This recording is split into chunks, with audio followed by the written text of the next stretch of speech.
Bonjour, on est ici à la librairie Kléber pour parler municipal et zéro déchet. Je vais commencer par me présenter, Simon Baumer, cofondateur de l'association Zéro Déchet Strasbourg. Bonjour à tous, je m'appelle Léa, je suis étudiante en sciences politiques et je fais également partie de Zéro Déchet Strasbourg. Alors on va faire notre intervention en deux moments. Il va y avoir un premier moment où on va expliquer qu'est-ce que c'est pour nous une agglomération, une ville zéro déchet, et un second moment qui sera vraiment l'analyse des programmes. Mais avant de basculer dans la ville zéro déchet, je voudrais quand même présenter en deux mots l'association. L'association Zéro Déchet Strasbourg, elle a été fondée en 2016. Elle essaye d'orienter les politiques publiques vers le zéro déchet et la réduction des déchets. Notre mantra, c'est vraiment d'abord réduire, ensuite réutiliser, ensuite recycler. Et également, on fait énormément d'actions de sensibilisation dans les écoles, dans les entreprises, partout où on nous sollicite. On ne peut pas évidemment répondre à tout, mais on essaye d'intervenir dans différents endroits. Avant de plonger dans ce que c'est une ville zéro déchet, je voudrais quand même parler de notre action en vue des municipales, puisque ça ne se résume pas à ce qu'on fait aujourd'hui. On a commencé à s'impliquer dans les municipales dès le mois d'octobre de l'année dernière, d'ailleurs avec le Club de la Presse, puisqu'on a organisé une conférence en faisant venir l'auteur du livre ici présent, Territoire Zéro Waste, qui est un livre sur lequel on s'est basé beaucoup pour l'analyse de ce qu'il faudrait faire dans les différents territoires. Et donc c'est aussi grâce à ce livre-là qu'on va pouvoir balayer un peu qu'est-ce que c'est une ville zéro déchet. Ensuite, on a rencontré beaucoup de candidats. On a rencontré une quinzaine de candidats de villes comme Strasbourg évidemment, mais on a aussi rencontré des candidats de Lykirch, de Schiltigheim, de Bischheim, également d'autres petites villes. Et on a essayé de faire passer le message suivant, c'est que la réduction des déchets, c'est quelque chose qui est très attendu au sein de la population. C'est un sujet, j'allais dire brûlant, mais incinération. Mais c'est un sujet vraiment qui intéresse les gens, et donc on essaie de faire passer ce message-là pour qu'ils incluent dans leur programme en amont la question de la réduction des déchets, de la réparation, etc., etc. Donc c'est quelque chose qu'on a fait.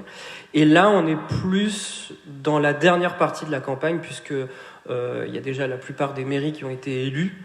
Il n'y a plus que quelques villes où il y a un second tour. Strasbourg en fait partie, il y a également Bischheim, il y a Lykirch également. Et donc on est vraiment dans le dernier rush. Et ce qu'on a souhaité faire, c'est donner des clés de compréhension selon nous sur la thématique des déchets. Et uniquement sur cette thématique-là, on sait que le choix ne se fait pas uniquement là-dessus, mais nous on voulait prendre part et vous proposer un peu notre grille d'analyse. Maintenant, on va pouvoir parler de qu'est-ce que c'est une ville zéro déchet. Il faut savoir que évidemment, faire une ville zéro déchet, ça ne se fait pas du jour au lendemain. Évidemment, le champ d'action est vraiment extrêmement large. Néanmoins, on a identifié avec Zero Waste France vraiment des grandes thématiques qui peuvent vraiment faire des leviers assez rapidement pour basculer en un mandat d'une ville j'allais dire lambda, parce que oui, Strasbourg, au niveau des déchets, n'est pas spécialement bon élève. On est encore à plus de 250 kilos mis en décharge et en incinération, et on peut largement mieux faire. Il y a des villes où ils arrivent à basculer sous les 100 kilos mis en décharge ou en incinération, donc on voit qu'on peut réduire par 2,5 fois en un temps très court. Alors, un des premiers axes que vraiment on peut s'attaquer, c'est s'attaquer au plastique, aux emballages jetables. Alors on a une bonne nouvelle pour Strasbourg. Strasbourg, avec la suppression des barquettes plastiques dans les cantines, est un exemple de ce point de vue-là, sur ce point spécifique-là. Par contre, il reste énormément à faire, à la fois dans les événements publics. Il y a encore trop d'événements publics où il y a énormément de jetables. Ensuite, on l'a vu, alors ça a été en plus accentué par la crise du Covid, mais l'usage des barquettes plastiques, l'usage de tous ces emballages-là, il y en a encore beaucoup trop. La mairie peut très bien essayer de faire des démarches avec les restaurateurs, etc., pour essayer de réduire ça, soutenir le développement de la consigne. Tous ces éléments-là, c'est des choses qui peuvent être faites pour lutter contre le jetable. Bien évidemment, il y a aussi en interne, donc dans les administrations, il y a beaucoup encore d'efforts à faire. Donc ça, c'est un premier axe qui peut être largement développé. À noter que, par exemple, la ville de Rennes interdit tout le jetable pour les événements publics et notamment les fêtes de la musique. Donc on voit qu'il y a des villes qui font des choses. Il ne faut pas considérer qu'on ne peut pas s'attaquer à ça. Ensuite, il y a un deuxième sujet qui nous tient à cœur, parce que ça représente quand même entre 20 et 30% de notre poubelle, c'est les biodéchets, donc les biodéchets, les épluchures, les restes de repas, etc. etc. Il y a des villes qui ont mis en place, par exemple, des collectes, ce qu'on appelle la collecte des biodéchets, notamment la ville de Colmar, mais on va retrouver également la ville de San Francisco, la ville de Milan. Il y a tout un tas de villes qui ont mis en place des systèmes de collecte. C'est pas uniquement le compostage tel qu'on le conçoit à Strasbourg maintenant, avec des composteurs de quartier qui sont malheureusement souvent hyper saturés. La collecte des biodéchets, ça va, aux endroits où on ne peut pas mettre de composteur de quartier, avoir une poubelle supplémentaire dans laquelle on peut mettre ces biodéchets. Et c'est la ville qui vient ramasser ces biodéchets-là, ces épluchures, etc. Donc ça, c'est vraiment un axe très fort qui nous permet de réduire de 20 à 30% en l'espace d'un mandat. C'est pas quelque chose qui se met en place du jour au lendemain, donc souvent il y a un territoire pilote qui est mis en œuvre, etc., etc. Mais on peut, sur un mandat, développer ça. Et de toute façon, la réglementation va obliger les villes à développer cet aspect, puisque en 2024, chaque habitant français et européen devra avoir une solution pour ces épluchures. Et donc ça passe mécaniquement par des composteurs de quartier, mais également par une collecte des biodéchets. Dans les endroits hyper denses dans lesquels on est là, au centre-ville de Strasbourg, on ne peut pas imaginer mettre des composteurs de quartier partout. Donc la collecte des biodéchets, c'est quelque chose de nécessaire et bientôt obligatoire par la loi. Et 2024, c'est demain, donc il faut vraiment s'y mettre dès le début du mandat. Donc, ça, voilà. Donc on peut citer par exemple les villes de Tannes-Cernay qui ont mis en place cette collecte-là. Il y a Lorient, il y a Besançon qui a beaucoup développé également cet aspect-là. On va retrouver Lorient, Lorient j'ai déjà dit, Colmar que j'ai cité tout à l'heure également, et surtout plein de grandes villes européennes qui ont déjà développé cet aspect. Alors ensuite, on va retrouver un sujet qui parfois peut crisper certaines personnes, on le sait, c'est la tarification incitative. Ça veut dire payer une petite partie de sa facture de déchets en fonction du volume, en fonction du poids de ce qu'on produit. C'est quelque chose qui fonctionne, hein. L'ADEME l'a noté, a fait de nombreuses études sur les 5 millions d'habitants qui sont déjà sous tarification incitative, et c'est quelque chose qui fonctionne. Il peut y avoir au tout début de la mise en place quelques dépôts sauvages, mais c'est quelque chose qui est rapidement régulé, et les résultats sont assez édifiants puisque on note souvent une baisse de 30% de la quantité de déchets qui part en incinération. Donc c'est pas quelque chose voilà, c'est un levier très puissant parce que les gens, en fait, en liant un peu le portefeuille à leurs déchets, vont se mettre à trier, vont se mettre à composter, vont commencer à râler contre les emballages alimentaires, ils vont commencer à consommer vrac. Donc c'est un levier extrêmement puissant pour inciter à la réduction. Vous imaginez bien que si on peut baisser de 20 à 30% juste en mettant la collecte des biodéchets, si on peut baisser également de 20 à 30% en mettant la tarification incitative, si on fait les deux de front, évidemment, ça va pas être 30% plus 30%, mais on va avoir une réduction au minimum de 40 à 50%. Donc vous imaginez bien qu'on peut baisser la mise en incinération de 40 à 50%, c'est-à-dire réduire par deux la quantité de déchets mis en incinération. Ce serait vraiment un progrès énorme. Il y a des villes d'ailleurs qui ont été pionnières en fait, dans la tarification incitative. On a notamment Besançon, qui est vraiment un exemple très inspirant parce qu'ils l'ont mis en place parmi les premiers en 2012. Et comme l'a dit Simon auparavant, les chiffres ne mentent pas en fait. Entre 2008 et 2014, en un mandat, la quantité des déchets a réduit de 30%, ce qui est vraiment énorme. Et pourtant, au départ, beaucoup de candidats parlaient de paris fous en fait. Et ils l'ont fait et ça marche. Donc pourquoi pas essayer à Strasbourg? Oui, tu me fais penser, Léa, que l'ensemble des solutions qu'on donne maintenant, c'est déjà des solutions qui sont appliquées dans certaines villes. Donc c'est réalisable, et souvent des villes de toute taille. Ça peut aller du simple village jusqu'à des villes de plusieurs millions d'habitants. Donc nous, on est vraiment dans le concret, et c'est pas pour rien que je remonte le livre encore une fois, disponible dans toutes les bonnes librairies, comme à la librairie Kléber, par exemple. Voilà, si on a le panneau des municipales qui apparaît dessus, c'est parce que ce ne sont que des exemples issus des territoires.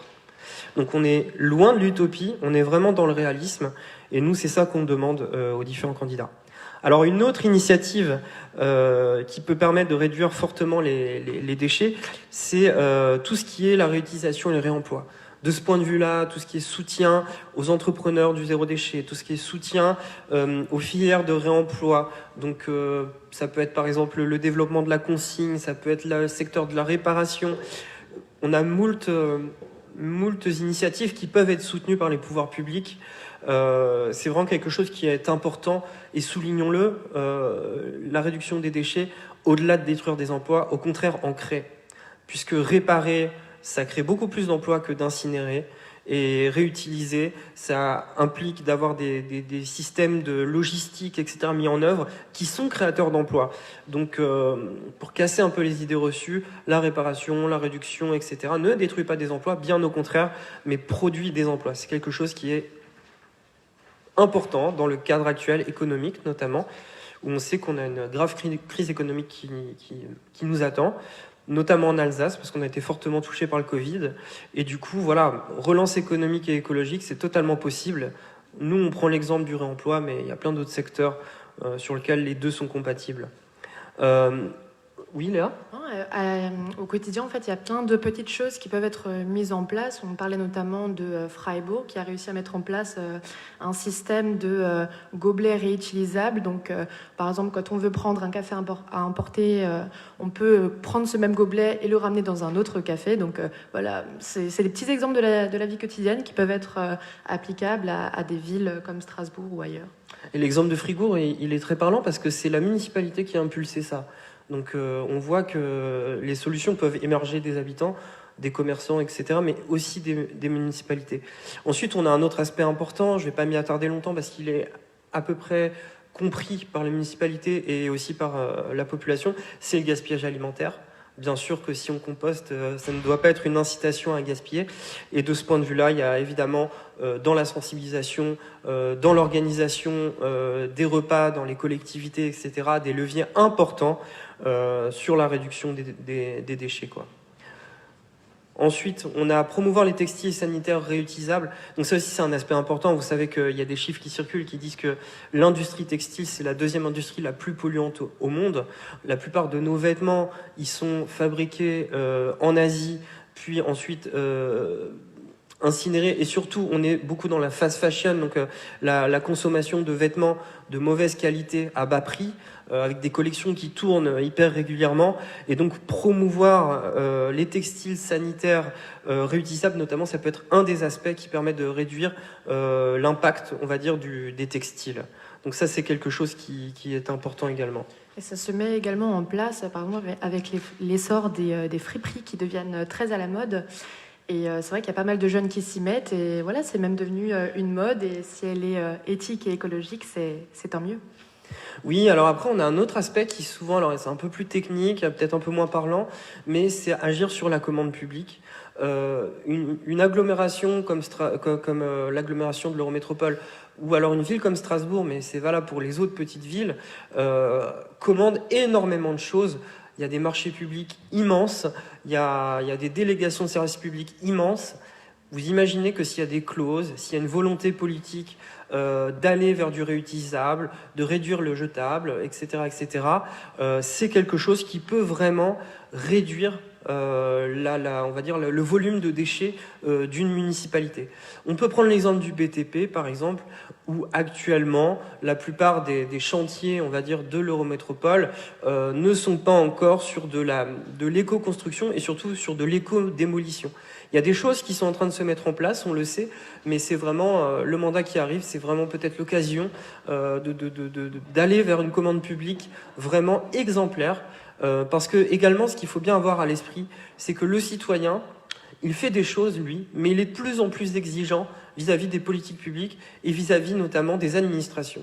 Et c'est sûr que de voir une administration en full plastique, avec plein de jetables, etc., c'est quelque chose qui choque de plus en plus. Et surtout, ça ne met pas en cohérence le chemin que parfois demandent les politiques aux habitants.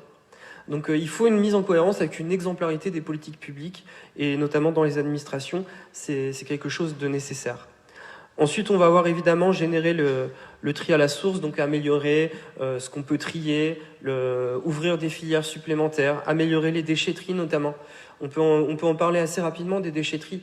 Le modèle qui consiste à récupérer les objets, les mettre en filière, sans passer par le secteur de la réparation et sans passer non plus par un mécanisme où les gens peuvent se servir, c'est un gâchis monumental. Il y a beaucoup d'expérimentations sur le territoire, notamment dans le sud de la France, la ville de Lyon également, où en fait on met en place des recycleries. Alors on peut les appeler recycleries, ressourceries, espaces de troc, etc. Mais le principe est toujours le même, c'est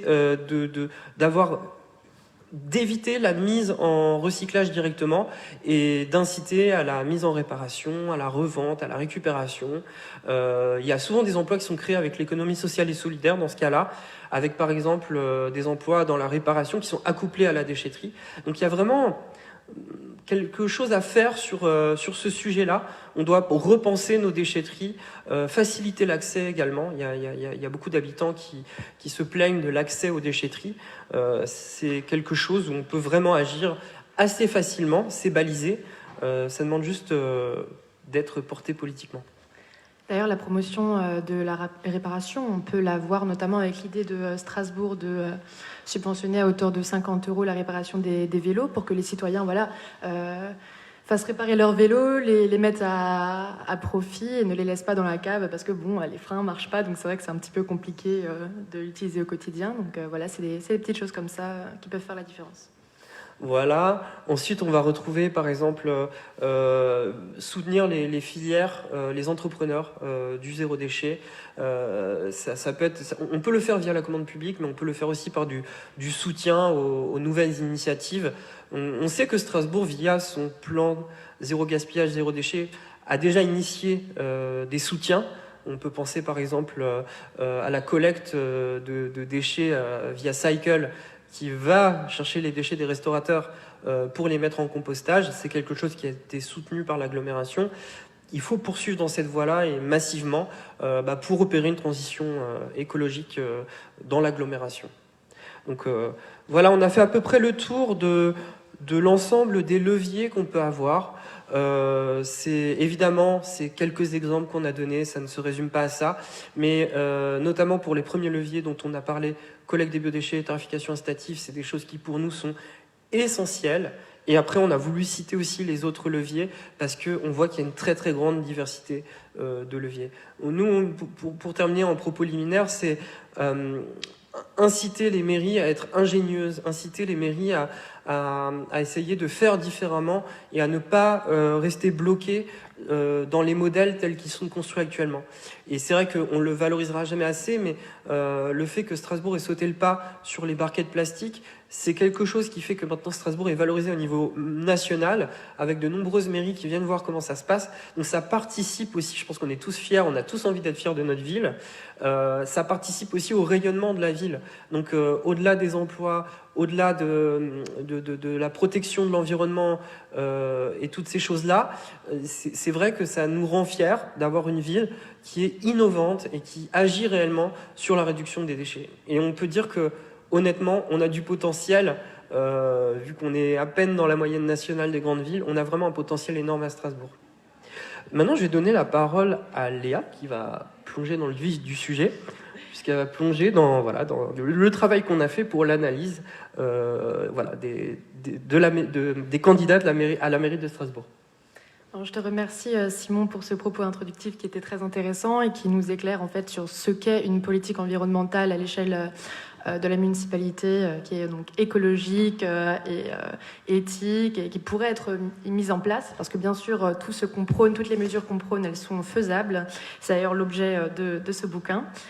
Alors notre méthode pour analyser donc le programme des candidats à la municipale de Strasbourg, on a vraiment tenté de faire en sorte que ce soit carré, scientifique, impartial. Nous, on n'affiche pas nos appartenances politiques. C'est pas le but en fait de cette analyse. Ce qu'on voulait, comme a expliqué Simon auparavant, c'était vraiment donner des clés de compréhension aux citoyens pour qu'ils puissent voter tout en sachant vraiment quels étaient les points importants au niveau des politiques de gestion des déchets des différents candidats, que ce soit la candidate socialiste Trautmann ou alors la liste écologique et citoyenne de Madame Barseguian, en passant par la coalition La République En Marche, Les Républicains, de Monsieur Fontanel et Véter. Donc voilà notre méthodologie, elle a été bien pensée. Ce qu'on voulait faire, c'est après donc tous ces entretiens avec les candidats, où on a pu vraiment avoir de bonnes discussions et des débats. D'abord faire une lettre ouverte dans laquelle on posait des questions aux candidats, donc les mêmes questions pour tous les candidats, sur notamment leur opinion par rapport à la tarification incitative, à la collecte des biodéchets, qui sont deux thèmes fondamentaux et centraux de ce en quoi Zéro Déchet Strasbourg croit pour une municipale verte et qui serait dans une bonne gestion des déchets. Donc voilà, on leur a posé des questions aussi sur le plastique, donc les barquettes en plastique, et également, afin de leur permettre d'avoir un petit peu plus de créativité, de s'exprimer librement, une question ouverte. Et donc on leur a donné une échéance, on leur a donné une bonne semaine, afin de leur laisser le temps de se préparer. Ensuite, on a récupéré les réponses. Et c'est sur ces réponses à la lettre ouverte, mais également les programmes des candidats, qu'on a pu baser notre analyse et faire en fait un tableau comparatif avec ces trois parties concernant chaque point et donc souligner les faiblesses et les forces de chacune de leurs propositions.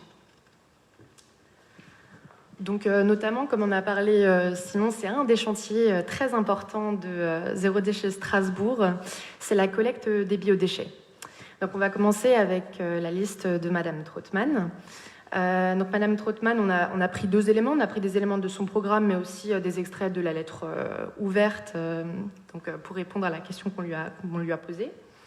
Alors, en extrait de la lettre ouverte, Madame Trautmann, elle nous répond que la collecte généralisée des biodéchets, elle est prévue.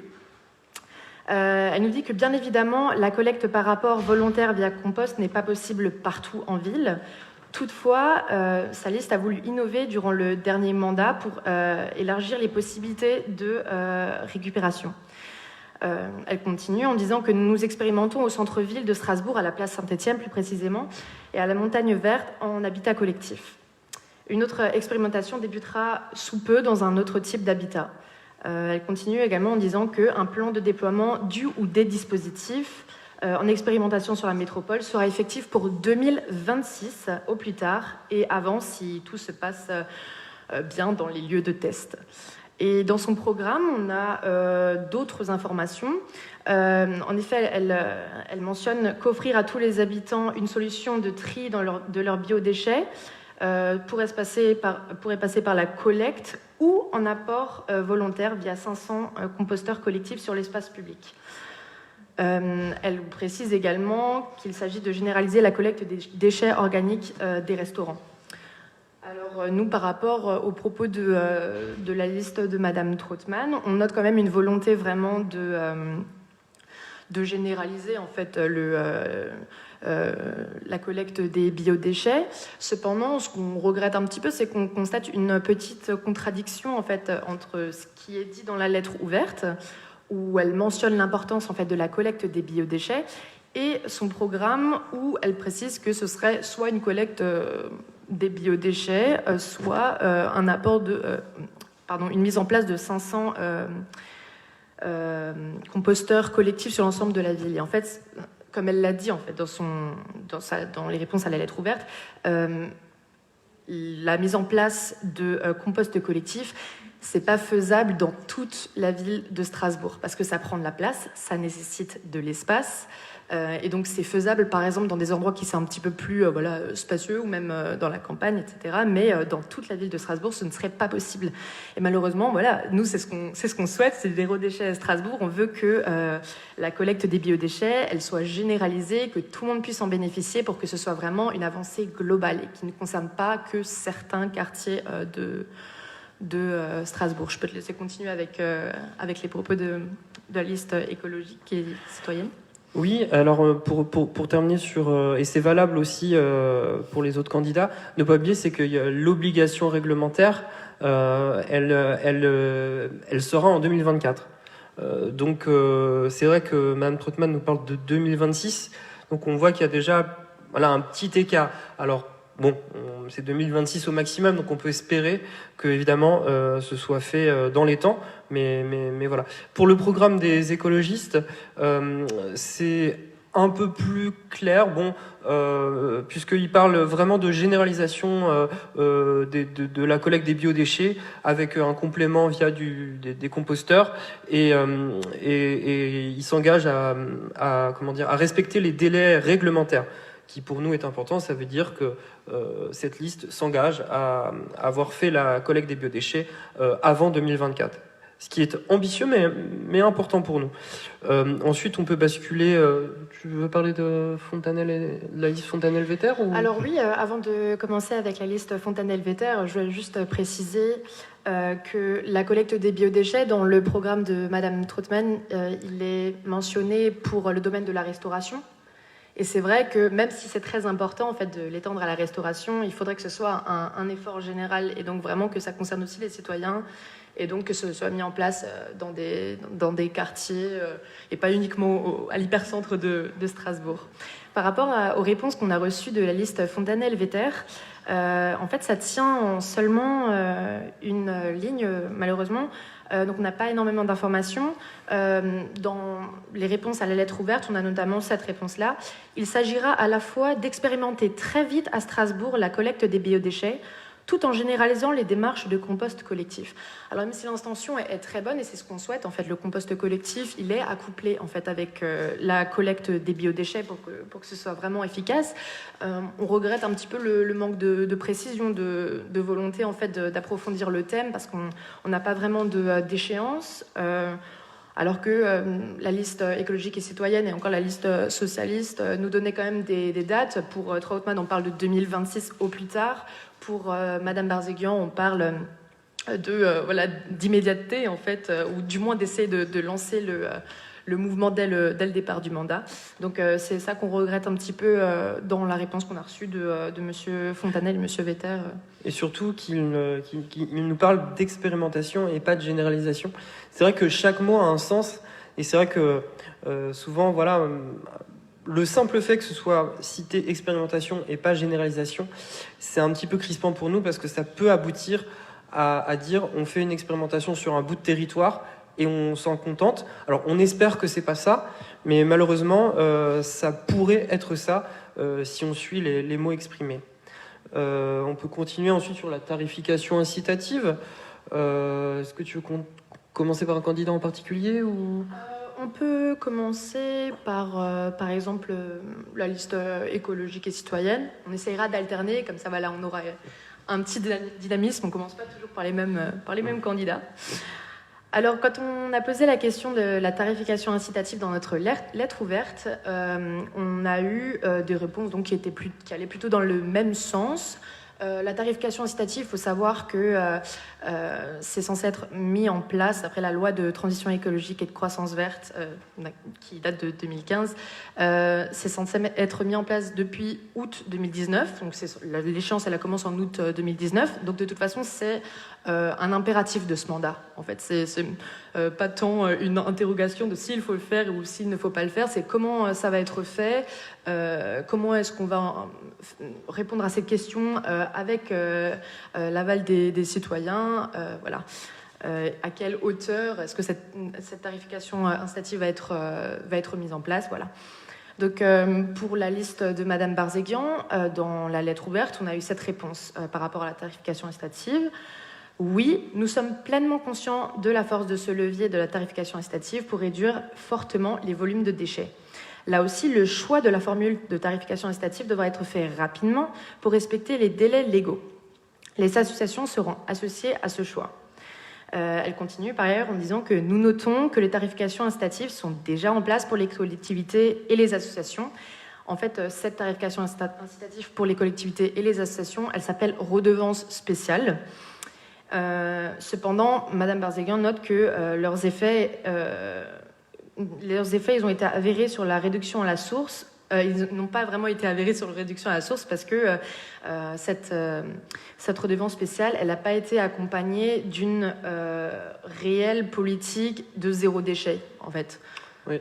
C'est vrai que ce qu'il y a de sous-jacent à ça, c'est que si on n'accompagne pas les différentes associations, les différentes entreprises et même le citoyen avec des solutions de réduction des déchets, la tarification incitative ne peut pas déployer l'ensemble de ces résultats. Donc c'est plutôt un point positif d'avoir mis une brique avec un plan zéro déchet associé à la tarification incitative. C'est vrai, parce qu'en fait, nous, c'est dans notre idée que la tarification incitative, c'est un instrument. Il est important, il est nécessaire pour réduire nos déchets, pour améliorer notre tri. Cependant, il n'est pas à appliquer seul. En fait, il ne se suffit pas à lui-même et c'est pas une fin en soi. Donc, par rapport à la réponse de Madame Barsekian, ça va plutôt dans le sens de ce qu'on attend d'une politique de gestion des déchets. Ensuite, pour Monsieur Fontanel et Monsieur Vetter, dans notre lettre ouverte, ils ont répondu que ce mandat sera aussi celui de la nécessaire transition vers la tarification incitative. On n'a pas plus de détails que ça, du coup, sur la mise en place, comment ça va être organisé, voilà. Si ce sera fait pendant le mandat entièrement ou pas. Donc c'est vrai qu'on manque de détails sur la liste pour Fontanel et Monsieur Vetter. Et enfin, alors pour Madame Trautmann, donc là, l'extrait de la lettre ouverte, c'est la tarification incitative au volume a été étudiée et devrait voir le jour sur le mandat qui arrive. Tout est prêt pour démarrer une expérimentation sur un territoire pilote. Ensuite, dans le programme, donc ça c'est plutôt un bon point que ce soit marqué dans le programme, inciter chaque habitant à réduire son volume de déchets via l'instauration d'une tarification incitative qui remplacera l'actuelle TEOM, taxe d'enlèvement des ordures ménagères. Donc c'est un bon point quand même pour la liste Barsekian et Trautmann de l'avoir mis dans le programme. Donc c'est pas uniquement la réponse à la lettre ouverte, c'est inclus dans le programme. Tous les Strasbourgeois entre guillemets sont pris à témoin, oui. Du coup. Par contre, c'est vrai que on a la sensation que du côté de la liste de Madame Trautmann, on y va un peu plus à reculons, même si c'est vrai que c'est cité, c'est mis, et donc voilà, c'est quand même quelque chose qui est positif, même s'il manque cette brique un peu d'accompagnement au zéro déchet avec. Voilà, en fait, c'est l'utilisation du conditionnel devrait être mise en place.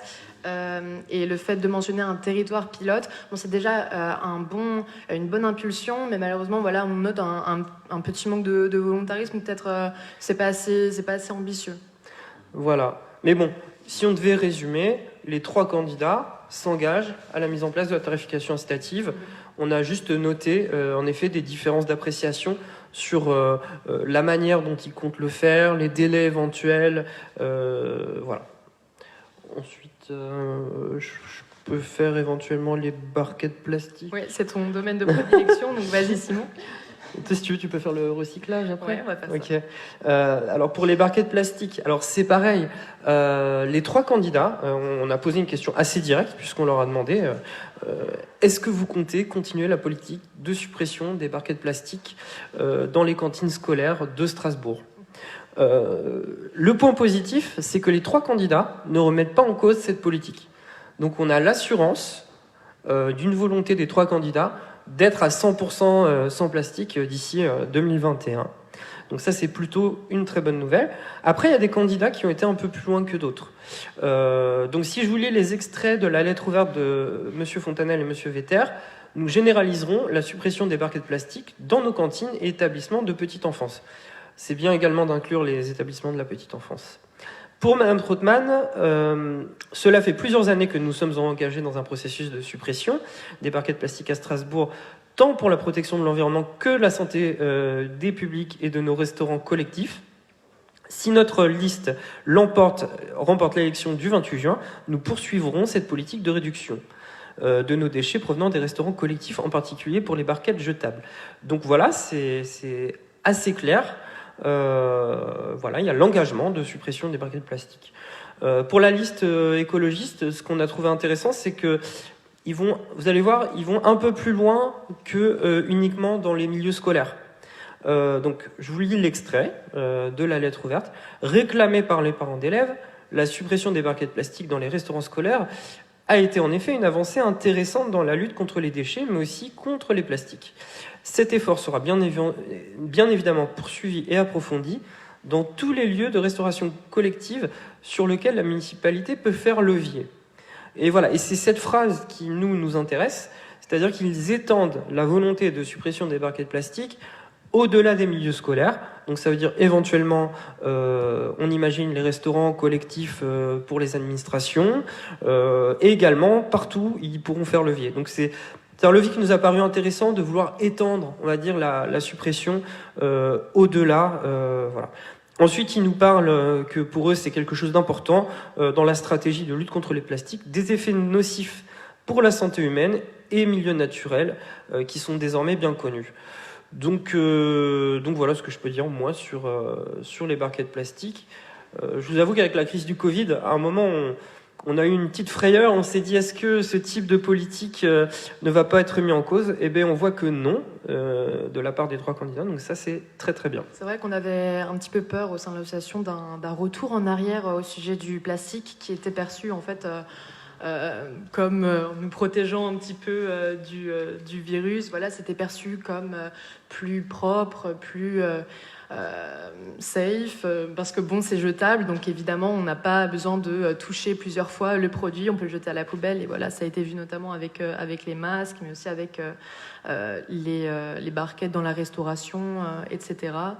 Mais heureusement, voilà, on s'engage encore vers la bonne voie et on voit qu'il y a une continuité et, donc c'est du progrès. Et on parle bien de perception, c'est-à-dire que les dernières études qui ont été faites montrent que par exemple le Covid reste jusqu'à 72 heures sur le plastique et beaucoup moins sur le carton ou même sur l'inox. Donc c'est voilà, on parle vraiment de perception et pas de réalité. Mais voilà, on en a parlé lors du dernier live qu'on avait fait il y a à peu près 2 semaines. La crise du Covid a fait prendre des décisions aux politiques dans l'urgence. Maintenant, il faut se poser et se poser les bonnes questions, on va dire. Donc, très heureux que cette avancée ne soit pas battue en brèche. Exactement. Et donc là, on en vient au thème de l'incinération, qui est quand même très important, parce qu'on se demande, mais une fois qu'on a en fait mis nos déchets à la poubelle, qu'est-ce qu'on en fait ? Qu'est-ce qui se passe avec ces déchets ? Et donc, on sait bien évidemment que l'incinération, voilà, ça pollue et c'est coûteux. C'est coûteux pour la municipalité. Donc on a posé cette question et on s'est demandé dans les programmes quelle était la position des candidats à ce sujet-là. Et en fait, malheureusement, on constate que dans les programmes, il n'y a pas d'informations disponibles à ce sujet-là, notamment pour la candidate socialiste, Madame Trottmann, ni pour la coalition Monsieur Fontanel et Vetter. Donc voilà, on n'a pas plus d'informations à ce sujet-là. La seule liste qui a répondu à cette question au sein de son programme, c'est la liste écologique et citoyenne de Madame Barsekian, qui mentionne « Nous regrettons que la période d'arrêt de cet exutoire important n'ait pas été mieux et plus mise à profit pour accélérer les changements de pratiques de nos concitoyens et concitoyennes vers une réduction à la source. » Elle continue en disant que accélérer la politique zéro déchet en généralisant le compostage et la collecte des biodéchets par la mise en place de la tarification incitative et un plan de sortie de l'incinération. Donc elle mentionne bien un plan de sortie de l'incinération. Elle ne perçoit pas l'incinération comme quelque chose de positif et il y a quand même un programme et un projet d'alternative. Pour finir, dans la lettre ouverte, elle mentionne que faire de l'incinérateur une source d'énergie de chauffage est contradictoire avec la nécessité de réduire les volumes des déchets. Elle poursuit en disant que la valorisation énergétique du traitement de nos déchets doit être réinterrogée si l'on veut être cohérent. Que dire là-dessus ? C'est intéressant quand même de remettre en cause le dogme de l'incinération. Cela ne veut pas dire évidemment qu'il est possible rapidement de se passer d'un incinérateur, mais c'est vrai qu'on aurait souhaité de la part des autres listes également, parce que vraiment nous ce qu'on aurait souhaité c'est que sur toutes les thématiques qu'on traite, que les 3 candidats soient vraiment en pointe Donc c'est plutôt un regret du fait qu'il n'y ait qu'une liste sur les 3 qui remettent un peu en cause les soucis qu'on peut avoir avec l'incinération et surtout fixe un cap réellement à la baisse. On va pas plus s'étendre sur cette thématique-là, mais en tout cas, voilà, la liste écologiste est la seule à aborder ce point qui est un point, c'est vrai, assez crucial et assez sensible.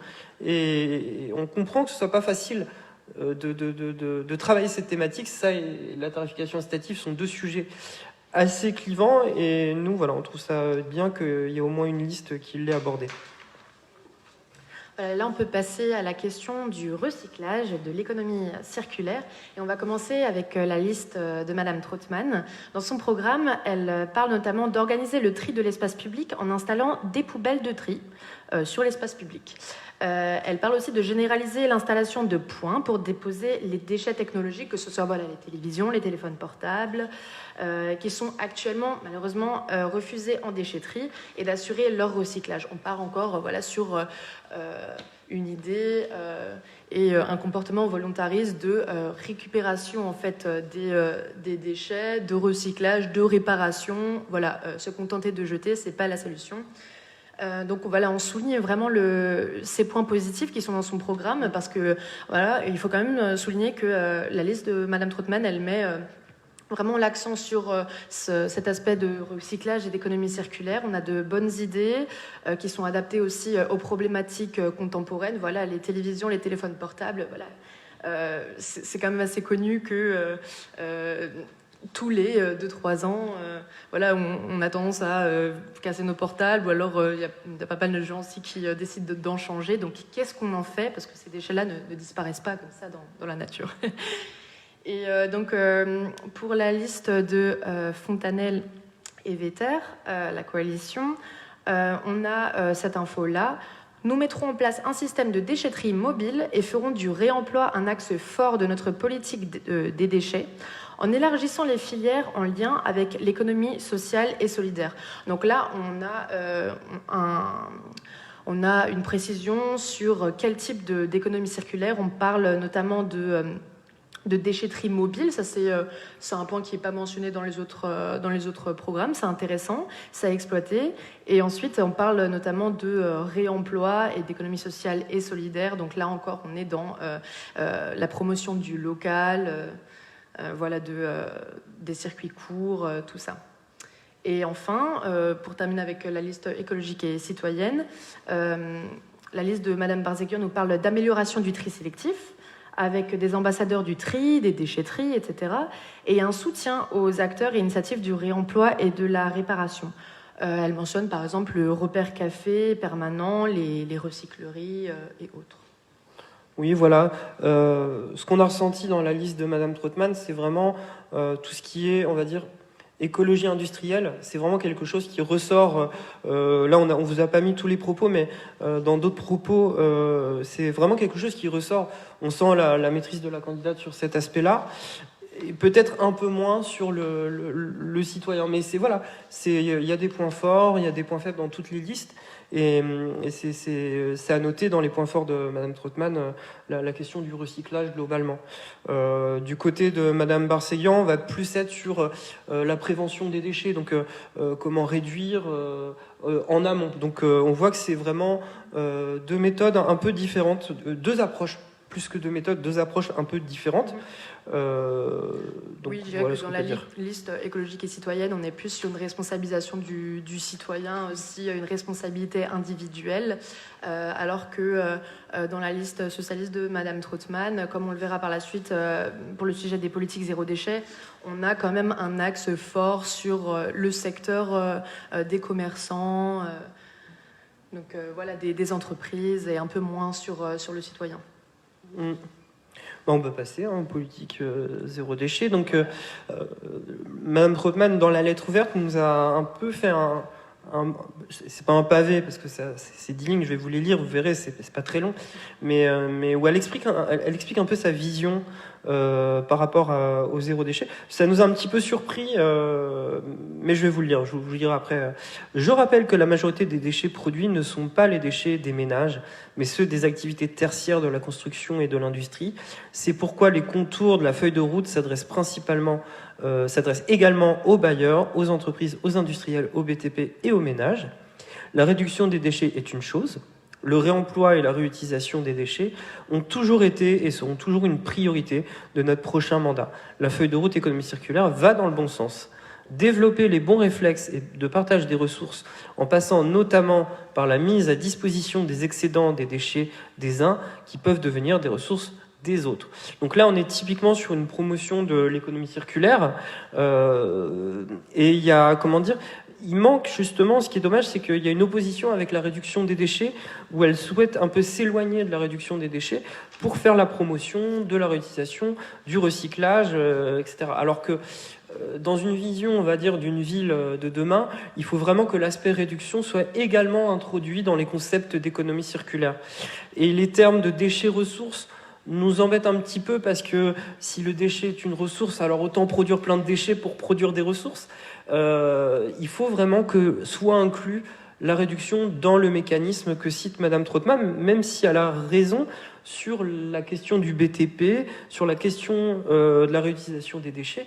Il y a masse de déchets dans ces secteurs-là.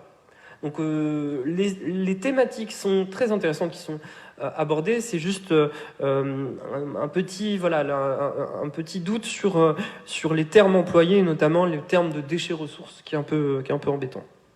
Voilà, dans la philosophie en fait, de zéro déchet Strasbourg, on se dit que le meilleur déchet, de toute manière, c'est celui qu'on ne produit pas. Donc certes, on prône une économie circulaire, un tri des déchets, etc. Mais le but, sur le long terme, c'est tout de même de réduire significativement notre quantité de déchets générés. Et c'est pour ça aussi que la question de l'incinération, elle est tellement importante. C'est parce qu'il y a cette idée pour beaucoup de politiciens, de déchets-ressources qui peut justement être un petit peu contradictoire et créer un paradoxe qui ne va pas dans le bon sens. Ce qu'on peut noter en fait dans le programme de Madame Trautmann, c'est qu'elle mentionne notamment un plan Strasbourg zéro plastique pour sensibiliser et inciter l'ensemble des acteurs du commerce et de l'agriculture à éradiquer les emballages plastiques. Et ça, c'est vraiment un point fort, je trouve, de son programme, parce que voilà, c'est construit, il y a une volonté politique derrière, ce qui peut parfois être l'élément manquant quand on veut lutter contre le plastique, de ne pas vraiment savoir où commencer. Et donc, la liste socialiste propose de commencer par les acteurs du commerce et de l'agriculture. Voilà, donc comme disait Simon, elle est particulièrement concentrée sur l'industrie et le BTP, qui est une approche différente, notamment de la liste écologique et citoyenne. Cette liste écologique et citoyenne de Madame Barsekian, elle nous parle de renforcement de la conditionnalité zéro déchet pour les manifestations et événements organisés et ou soutenus par la municipalité. Donc on a vraiment cet élément en fait de municipalité qui fournit un effort volontariste. Voilà, par exemple, comme on en avait parlé, la ville de Rennes avait signé un arrêté pour faire en sorte que le plastique soit banni des événements qui sont organisés par la municipale, comme la fête de la musique. Et en fait, c'est dans ce même sens que la liste écologique semble être engagée. À voir, évidemment, voilà, ce qui sera fait une fois les élections faites, bien évidemment. On a un exemple en tête. Ça fait des années qu'on essaie de convaincre la laiterie de ne pas utiliser de gobelets jetables, parce que c'est une des dernières salles de spectacle de Strasbourg, je dirais même peut-être même du Grand Est, à le faire. Dans ce système de conditionnalité, on pourrait très bien imaginer que la mairie conditionne à un moment ses subventions à tout un tas d'engagements pris par ces structures-là. Donc c'est quelque chose que nous on trouve intéressant.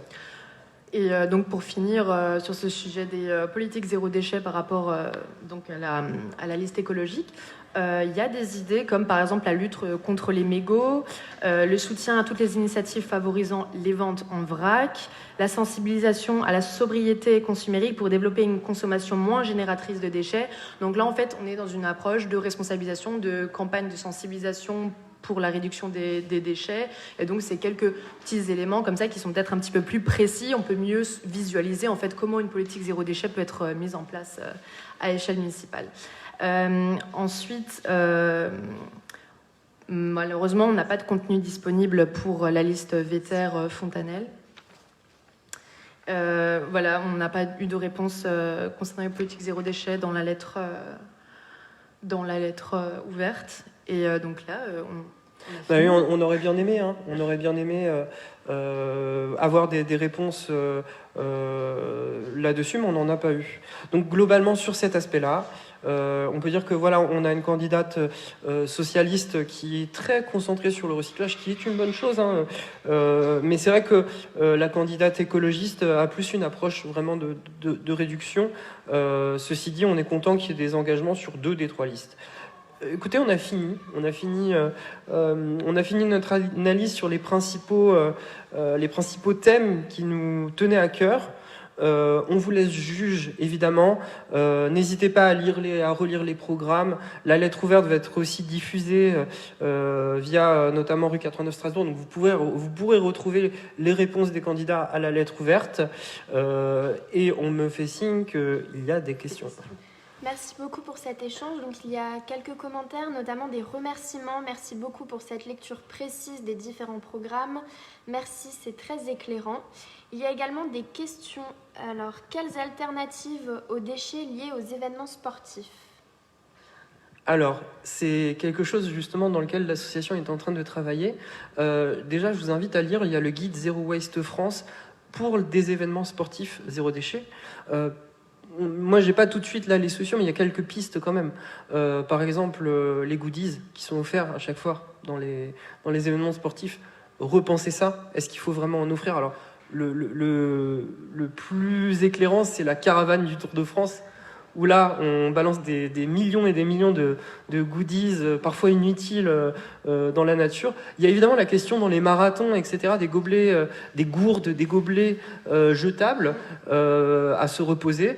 Il faut avant tout une volonté forte de la part des organisateurs sportifs de vouloir avancer sur ce sujet-là. Mais c'est pareil, les t-shirts qui sont offerts chaque année pour les différentes éditions, est-ce qu'il ne faut pas repenser ça et varier, par exemple, un coup offrir un t-shirt, un coup offrir quelque chose d'autre, pourquoi pas même aller jusqu'à la suppression de certains lots, mais en tout cas, voilà, le Zéro Déchet Paris, notamment, a beaucoup travaillé cette question-là, et je vous invite à taper Zero Waste Sport dans Google, vous allez retrouver un guide complet avec une partie d'un site qui parle exclusivement de cette question-là. Très bien. Que faire de toutes les épaves de vélos qui bloquent des places ? Est-ce que les pièces pourraient être réutilisées ? C'est une très bonne question. Nous, on n'a pas forcément réfléchi dans le détail à cette question-là, mais c'est une très bonne question. Il faut savoir qu'il y a déjà des associations qui font une partie de ce travail-là, puisque, par exemple, l'association Bretzel fait ce qu'ils appellent des apéros démontage, où en fait ils désossent des vélos pour récupérer des pièces pour ensuite pouvoir réparer. Et typiquement, quand on parle de Repair Café ou de choses comme ça, là, clairement, la municipalité a peut-être un rôle à jouer dans la collecte de ces vélos et ensuite la réutilisation éventuellement, soit du vélo en entier s'il est réparable. Et là, elle a un travail entre municipalité et acteurs associatifs avec pourquoi pas des emplois à la clé qui peuvent être créés, parce que on dirait pas comme ça, mais un vélo, une épave de vélo, il y a une valeur quand même. Déjà la valeur, ne serait-ce que la valeur du métal pour commencer, mais ensuite même la valeur des pièces qui peuvent être réutilisées, les pédales, voilà, tous les différents éléments du vélo. On peut envisager par exemple des subventions accordées par la municipalité aux entreprises qui se chargent donc de s'occuper de la réparation des vélos ou d'autres objets. En fait, ça passe vraiment par une politique de soutien aux acteurs locaux. Et donc là encore, on est dans cette idée d'économie circulaire et de se dire que rien ne se perd, rien ne se crée, tout se transforme. Une dernière question par rapport aux fast-food et aux déchets. Quelles obligations pour les fast-food pourraient être mises en œuvre pour réduire leurs déchets ? Alors nous, on a une chose en tête qui nous vient directement. On avait même fait une action au McDo là, de la place Kléber devant. Il y a certains pays où McDonald's, alors je cite McDo, mais c'est valable pour l'ensemble de la restauration. Mais je cite McDonald's parce que ce qu'ils font pas en France, ils le font dans certains pays. Et par exemple en Suisse, vous êtes servi dans des vraies assiettes à l'intérieur des restaurants. Donc il y a la livraison, qui a un autre aspect qui est peut-être un peu plus compliqué, mais déjà, c'est un peu absurde de manger dans un restaurant et de manger dans du jetable. Et donc c'est quelque chose qui se fait. Alors déjà, il y a beaucoup de perturbateurs endocriniens. Alors oui, déjà la question du plastique et de l'alimentation qui font pas bon ménage, mais en plus il y a plein de restaurants et notamment de fast-food qui vous servent dans des vraies assiettes. Et donc déjà, on peut supprimer tout cet aspect-là. Ensuite, pour le jetable, eh bien, il faut réfléchir à des systèmes de livraison avec des systèmes de consigne. On en est qu'au début, mais il faut vraiment aller vers ça globalement, quoi. Voilà, il y a par exemple 5 ans, on ne s'imaginait pas que les pailles en plastique non recyclables allaient être bannies, et aujourd'hui on y est, quoi. Enfin, c'est une politique de petits pas, on a l'impression que c'est des gros chantiers. C'est le cas, mais il faut se préparer à la transition écologique, et ce mandat, il est crucial en fait pour ces questions-là. Donc, les questions environnementales, elles sont pas optionnelles, elles doivent être incluses dans toutes les mesures qui sont comprises dans les programmes des politiciens et des candidats. Et c'est pour ça d'ailleurs qu'on a voulu décrypter en fait les enjeux de ces municipales, parce que voilà, ce mandat 2020-2026, dans ce mandat, il y a beaucoup de choses qui peuvent être faites ou pas. Et tout dépend aussi de la manière avec laquelle c'est fait. De toute façon, il faut répondre aux obligations législatives, que ce soit les directives européennes et la loi de transition écologique de 2015. On a des objectifs, on a des mesures qui doivent être mises en place. Quand, comment, c'est ça les questions. Merci beaucoup, merci Simon, merci Léa pour cet échange sur les zéro déchets enjeux 2020 en direct de la librairie Kléber. Merci à vous. Merci à vous.